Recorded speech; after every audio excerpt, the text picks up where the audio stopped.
Good morning, friends. Today we have to discuss the gravitation.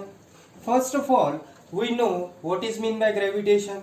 हम पहले तो हमें ये समझना होगा कि ग्रेविटेशन क्या है या ग्रेविटेशन किसने इन्वेंट करके दिया। जो सबसे एक नाम सबसे पहले हमें मिलता है वो है न्यूटन। न्यूटन ही वो साइंटिस्ट था जिसने हमें लॉ ऑफ ग्रेविटेशन या ग्रेविटेशन के बारे में जिसने हमें बताया। जैसे कि हम डेली रूटीन में भी एग्जांपल देख सकते हैं, जैसे जो रेन ड्रॉप होते हैं, जैसे अभी रेनी सीजन चालू है तो आपने देखा होगा जो रेन ड्रॉप्स होते हैं या वाटर ड्रॉप्स होते हैं वो टुवर्ड्स द अर्थ आते हैं। उसके बाद सेकंड एग्जांपल इसका आता है if you throw the ball suppose आपने ये जो बॉल है ये अगर आपने स्काई की तरफ ऊपर अगर आपने पेनिट्रेट किया या इसको अगर आप ऊपर इस डायरेक्शन में थ्रो करते हो तो कुछ देर बाद ये जो बॉल होता है ये टुवर्ड द अर्थ आता है।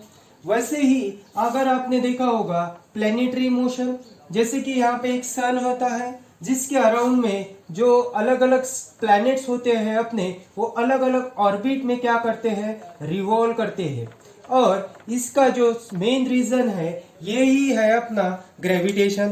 ग्रेविटेशन के बारे में अगर हमें जानना है तो ग्रेविटेशन हमें न्यूटन ने इसके बारे में हमें बताया कि इसमें कुछ लॉज है या फंडामेंटल कंसेप्ट है जिसको हमें सीखना है। If two point masses are, ये दो पॉइंट मास है जो एक दूसरे से कुछ ना कुछ डिस्टेंस पे रखे हैं।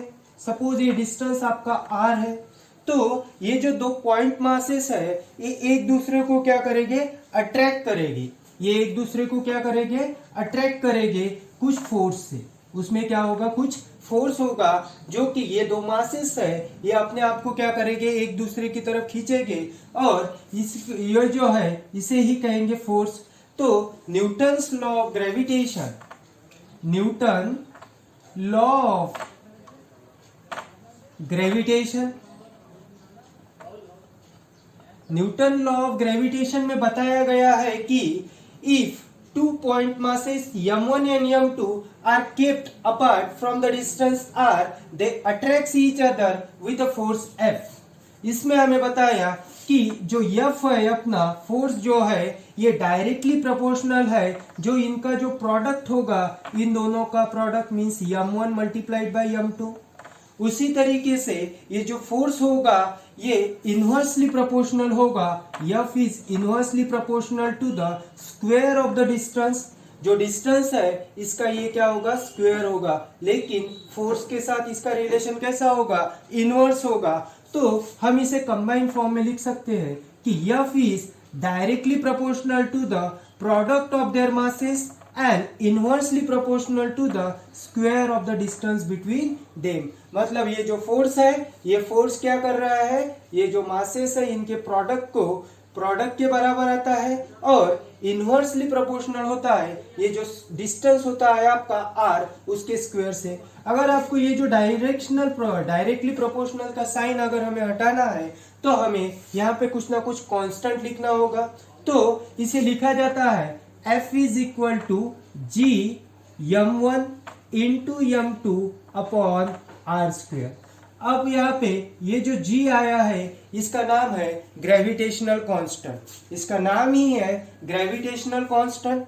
ग्रेविटेशनल कांस्टेंट इसकी जो वैल्यू आती है हमारी वो फिक्स है 6.67 इंटू 10⁻⁻13। इसकी जो वैल्यू है ये आपको हमेशा फिक्स रहेगी। तो अगर आपने देखा होगा तो ये होगा अपना ग्रेविटेशनल कांस्टेंट G। तो इसे ही कहते हैं लॉ ऑफ ग्रेविटेशन या यूनिवर्सल ग्रेविटेशन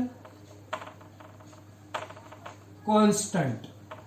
तो इसका जो नाम है यही आपको बताएगा। यूनिवर्स में आप कहीं पे भी चले जाइए, यूनिवर्स में आप कहीं पे भी चले जाइए तो ये जो कंसेप्ट या ये जो लॉ है वो यूनिवर्सली एक्सेप्टेबल है या यूनिवर्सली क्या है, ट्रू है।